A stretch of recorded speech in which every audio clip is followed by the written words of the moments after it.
Senator Joseph Lieberman. You're here today to talk about Iran.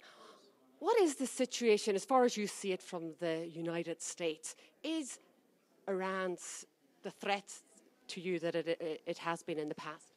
Yes. I think Iran is the single greatest threat to American security, security in the Middle East, and world security. It's a nation. It's an extremist nation. It supports terrorism more than any other nation.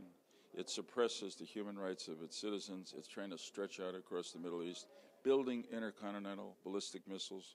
Why do you do that? Only to put a nuclear weapon on them and threaten the rest of the world, including the United States. So all this says that the Iran nuclear agreement, whether you support it or not, and I didn't, has not changed the behavior of Iran, the bad behavior of Iran, one iota. You mentioned the nuclear deal. You didn't support it. But what next? We've got a new US administration. What do you expect of President Trump and Secretary of State Rex Tillerson? Well, there's a major policy review on Iran that's going on within the administration now.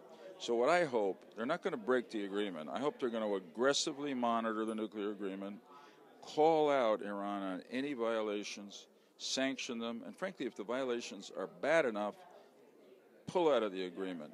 Secondly, actively enforce the sanctions that are still in law against Iran for its terrorism support, human rights violations. And third, do what we did, America did, during the Cold War. Begin to give support to the democratic opposition within Iran. And in Poland, for instance, we supported Lech Walesa Solidarity years before they ultimately triumphed and overthrew the communists. We should do the same in Iran.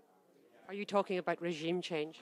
Well, I think, in the end, if you look at Iran's behavior, nothing changes the aggressive, violent, totalitarian, extremist behavior of the regime in Iran.